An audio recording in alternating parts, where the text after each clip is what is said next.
నమస్తే, welcome to Kiran TV news. Hero Shivaji ఈ దండోర సినిమాకు సంబంధించి ప్రీ రిలీజ్ ఈవెంట్ లో పాల్గొన్న ఆయన పాల్గొన్నట్టు ఉండకుండా ఆడవారి కట్టు బొట్టు గురించి మాట్లాడారు. అది ఎంతవరకు పర్మిట్? ఆడవాళ్ళు అనేది చీర నీట్ గా కట్టుకోవాలి, అంతవరకే. సామాన్లు అనే వరస్ట్ వర్డ్ ఒకటి వాడారు. అది ఆడపిల్లలందరికీ వర్తిస్తుంది. ఒక యాంకర్లకి, లేకపోతే సినిమా యాక్టర్స్ కి, లేకపోతే ఇంట్లో వాళ్ళు, అలా కాదు, ప్రతి ఒక్కరికి వర్తిస్తుంది. ఈవెన్ వాళ్ళ ఇంట్లో వాళ్ళకు కూడా వర్తిస్తుంది ఆ సామాన్లు అనే పదం. సో అందుకే నేను కూడా ఇంత అగ్రెసివ్ గా మాట్లాడాల్సి వస్తుంది. సో ఈ టాపిక్ మీద ఈ రోజు మనతో మాట్లాడడానికి మనతో ఉన్నారు సామాజిక విశ్లేషకులు కృష్ణ కుమారి గారు. మేడం నమస్తే. నమస్తే మేడం, ఈ శివాజీ గారు ఒక సామాను అనే పదం వాడారు. వాళ్ళ ఇంట్లో వాళ్ళు ఆడవాళ్ళు కూడా ఉండరా సామాన్లు? అసలు ఆ వర్డ్ అసలు వాడటం అనేది ఎంతవరకు కరెక్ట్ అంటారు? ఆయన ఏదో పెద్ద వేదాంతుడని మాట్లాడాడండి. సరే, నువ్వు ఎలాగో వేదాంతంలోకి దిగావు, పెద్ద పెద్ద సిద్ధాంతాలు మాట్లాడుతున్నావు, దేనివల్ల ఏం జరుగుతుందో కూడా విశ్లేషిస్తున్నావు. నీ తెలివితేటలకి, నీ విశ్లేషణకి జోహార్లు. అయితే మరి ఈ ఒక్క దానికి ఆగిపోతావా? ఇంతకుముందు జరిగిన వాటికి, జరుగుతున్న వాటికి, జరగబోయే వాటికి కూడా నువ్వు విశ్లేషణలు, భాషణాలు, భూషణాలు ఇస్తావా అని నేను సూటిగా అడగదలుచుకున్నా. ఎందుకంటే ఆ అమ్మాయిని నీ డ్రెస్సింగ్ స్టైల్ చాలా బాగుంది అని చెప్పి మెచ్చుకున్నాడు. సంతోషం. ఇప్పుడు ఆ సినిమా ఈవెంట్లే ఒకళ్ళొకళ్ళు పొగుడుకోవడానికే ఉంటాయి. అవి సరే, మీరు పొగుడుకోండి, తగలాడండి, ఏమన్నా అవ్వండి. కానీ మీరు ఎట్లా అంటే అట్లాంటి బట్టలు వేసుకుని రాకండి. దానివల్ల మీరు ఎంత ఇబ్బంది పడతారో మీకు తెలుసా? నేను ఇలా మాట్లాడుతున్నానని చాలా మంది కోపం రావచ్చు. నన్ను ఏం చేస్తారు? అవసరమైతే పీకుతా. ఏంటి, ఎవరిని పీకుతావు? ఎందుకు పీకుతావు? నువ్వంతా పహిల్వాన్వా అనేది మొదటి ప్రశ్న. మళ్ళీ పైగా స్త్రీలు ప్రకృతి వంటి వారు, చాలా అందమైన వారు, ఇలాంటి పడికట్టు మాటలు కొన్ని, ఇవన్నీ మాట్లాడేయటం వెనకమాల సామాన్లు చూపిస్తే జాగ్రత్త, చూపించకండి. ఇవన్నీ ఏమవుతుందంటే, ఆయన ఏం ఆలోచించన్నాడో, ఆలోచించకుండా అన్నాడో, అతని బుర్రలో బూజు ఎంత ఉందో నాకు సంబంధం లేదు. కానీ చాలా మంది బూజున్న కుర్రాళ్ళు వాళ్ళు ఉన్నారు సమాజంలో. కుర్రాళ్ళు ఏంటి, పెద్దోళ్ళు కూడా ఉన్నారు. అయితే వాళ్ళందరికీ ఏమనిపిస్తుంది అంటే, ఓ నాకు అసలు ఇలాంటి ఆలోచన ఆడవాళ్ళ బట్టల వల్లే వచ్చింది అనుకుంటారు.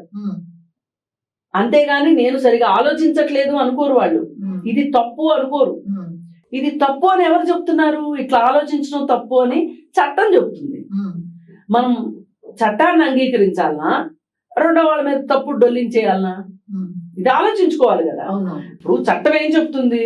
నువ్వు 30 సెకండ్లు ఒక ఆడమనిషి వంక చూడకూడదు అని చెప్తుంది.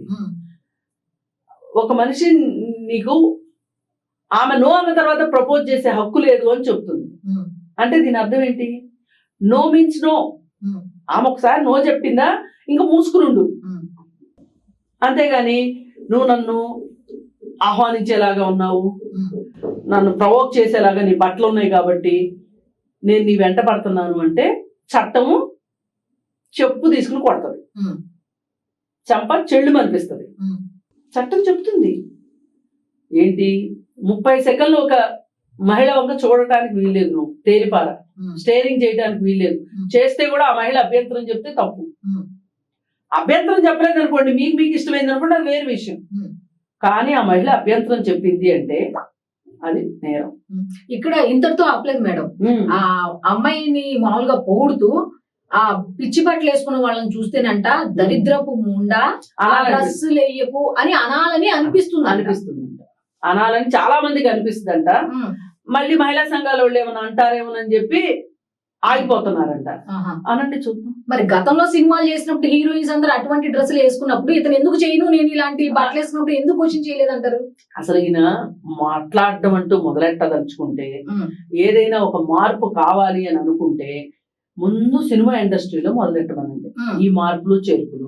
నిన్నగాక మొన్న నిండుగా చీరగట్టుకున్న నేహారికని రాఘవేంద్రరావు ఏం చేశాడు? మనం ఆ రోజు మాట్లాడలేదేంటి?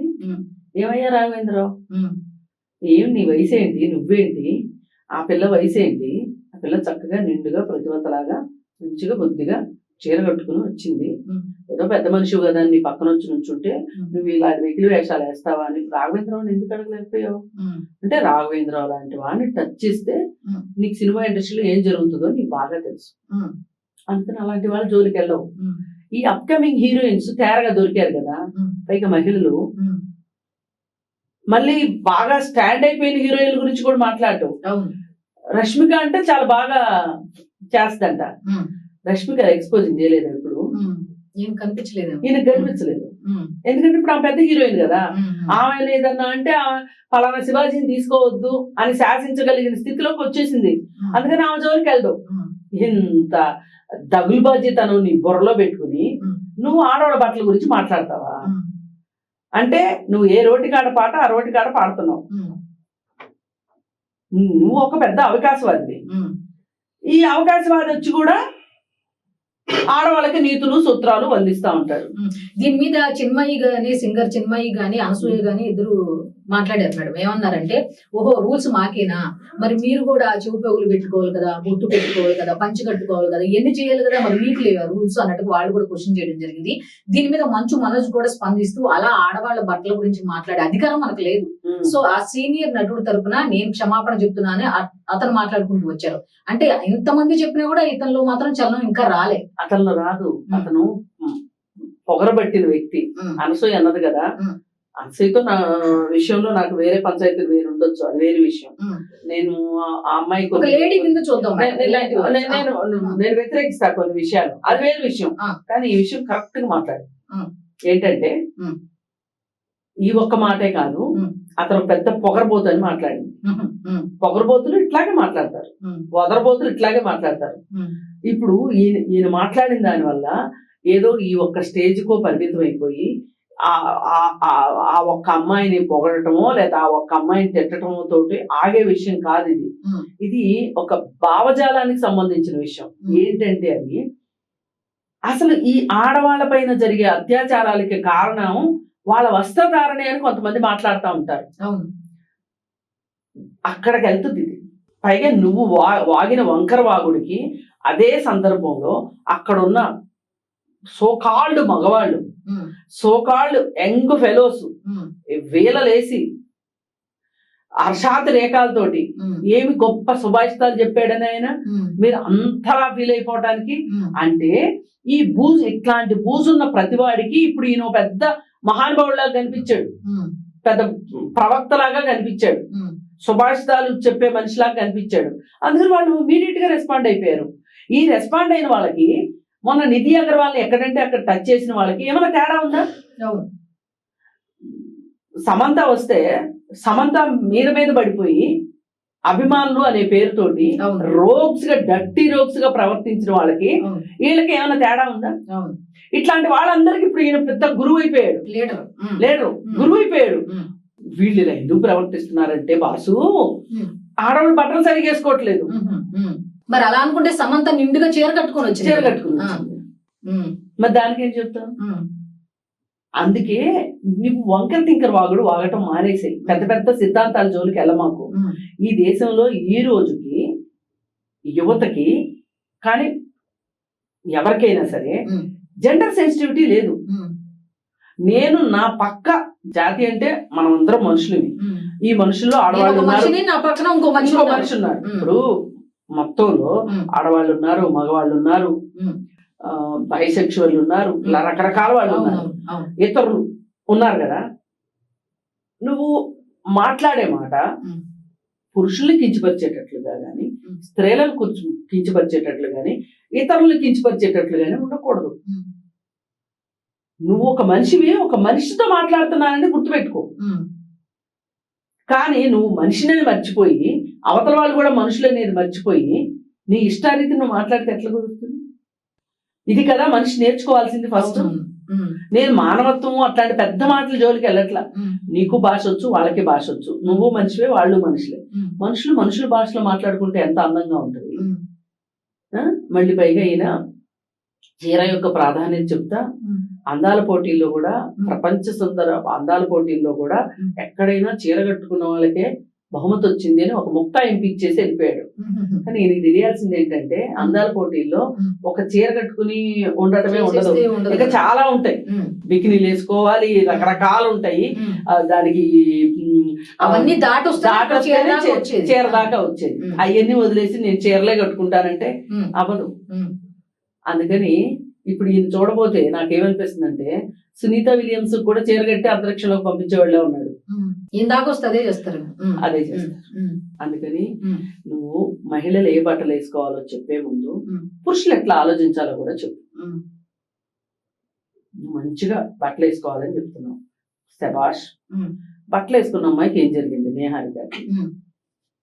అలాగే ఇప్పుడు మీరున్నారు, అవసరానికంటే ఎక్కువ బట్టలు వేసుకున్నారు, రాత్రిపూట 11ంటికి బయటికి వెళ్ళారు, లేదు పట్టపగలు నిర్మానుష్యమైన రోడ్లోకి వెళ్ళారు, 2-3 పోకిరి వాళ్ళు వచ్చారు. పాపం ఈ అమ్మాయి వదిలేస్తారా? అవకాశం, పరిస్థితి, ఆమెన్న వల్నరబిలిటీ ఇవన్నీ చూసి చేయదలుచుకుని చేస్తారు. అసలు పైగా వాళ్ళు ఇంకొకటి, నిన్ననే రాచకొండ పోలీస్ ఆయన ఒక స్టేట్మెంట్ రిలీజ్ చేశారు. అదేంటంటే అత్యాచారాలు 82% తెలిసిన వాళ్ళ ద్వారానే జరుగుతున్నాయి అని.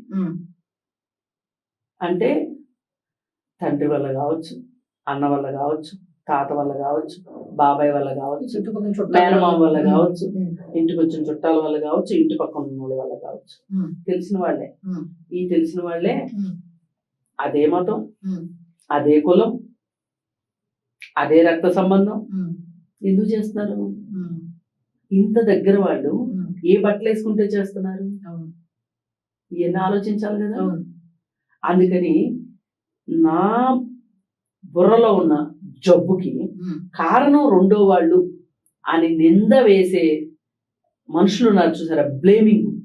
ఈ బ్లేమ్ చేసే వాళ్ళే అసలైన ప్రమాదకారులు సమాజంలో. శివాజీ లాంటి వాళ్ళు, రాఘవేంద్రరావు కంటే శివాజీ ప్రమాదకారి వాళ్ళ. రాఘవేంద్రరావు ఆయన ఏంటో చూపించేశాడు, కానీ శివాజీ గోముఖ వ్యాఘ్రం లాగా పైకి కనిపించేది ఒకటి, ఆడవాళ్ళు చీర కట్టుకోండి బాగుంటారు, ఆడవాళ్ళు ప్రకృతితో. సరే, ఆడవాళ్ళ గురించి ఆయన అలా చెప్పారు మేడం.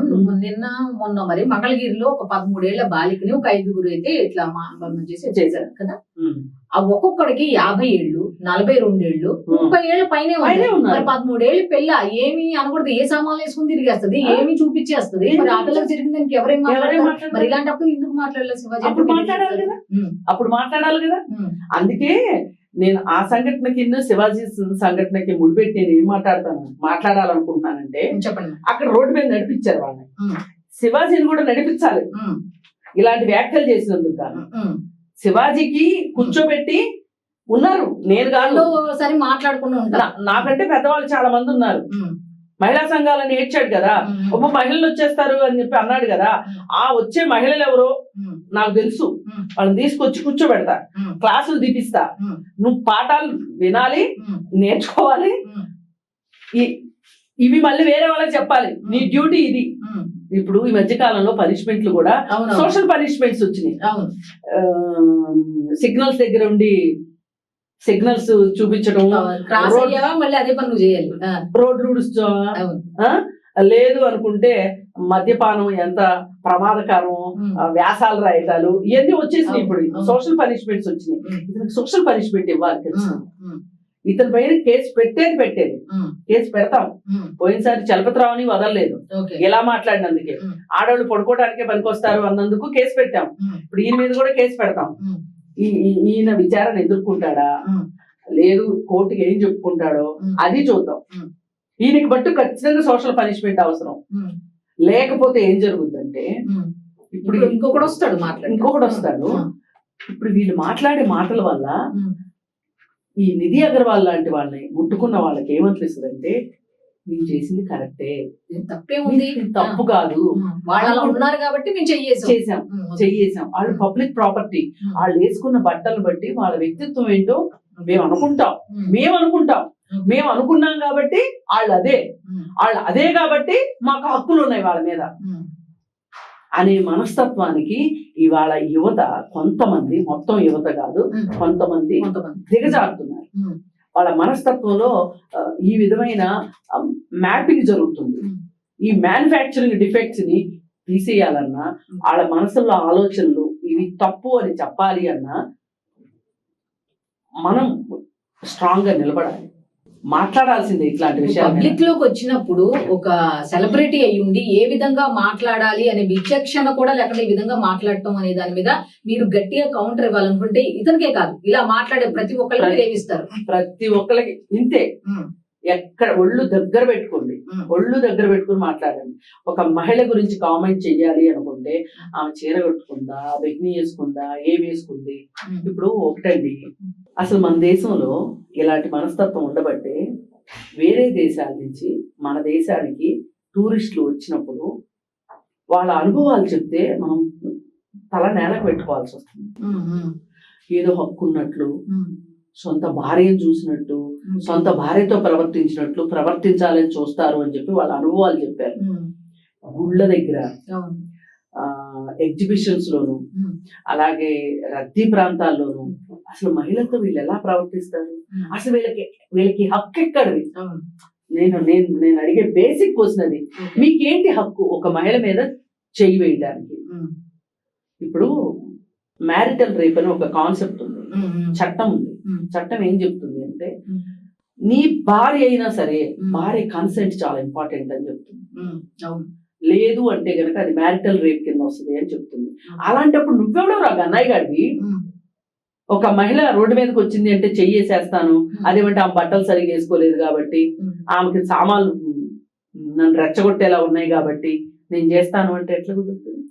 అంటే ఇప్పుడు నేను పవన్ కళ్యాణ్ గారు నిన్న ఒక మాట మాట్లాడారు మేడం, పదవి బాధ్యత అనే కార్యక్రమంలో. ఏంటి అంటే, శ్రీకాళహస్తిలో ఒక పర్యాటకురాలు వెళ్ళి రూమ్ సింగిల్ గా వెళ్ళి అడిగితే ఇవ్వలేదంట.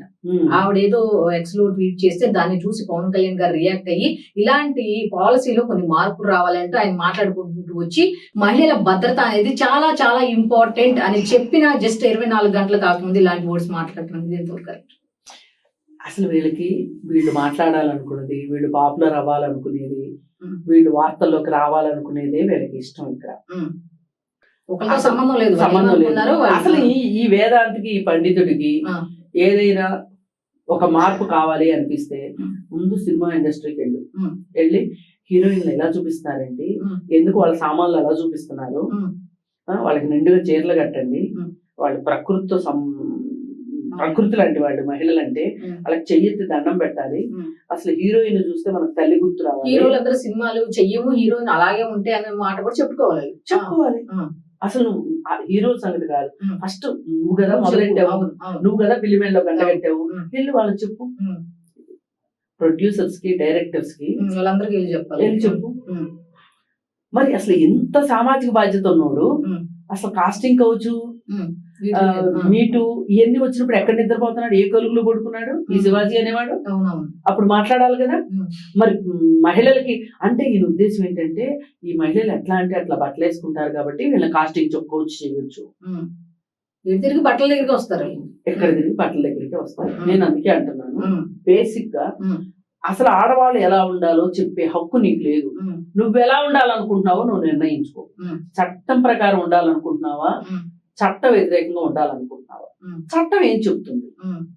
ఇప్పుడు ఆ అమ్మాయి బట్టలు సరిగా వేసుకోలేదు కాబట్టి వెళ్ళి ముట్టుకున్నాను అన్నాడు అనుకోండి, చట్టం ఒప్పుకుంటుందా? అవును బాబు కరెక్టే, ఆ అమ్మాయి బట్టలు సరిగా వేసుకోవాలి, నువ్వు ముట్టుకున్నావు, నీ తప్పు కాదు ఇది అని అతను వదిలేస్తా? వదిలేరు కదా. మరి అలాంటప్పుడు తప్పెవరిది అన్నట్టు ఇక్కడ? ఈ మాత్రం లాజిక్ శివాజీకి తెలియదు కదా. అంటే ఏం చేయలేరు, ఇలాంటి వర్డ్స్ మాట్లాడితే కూడా ఏమి చేయలేరు.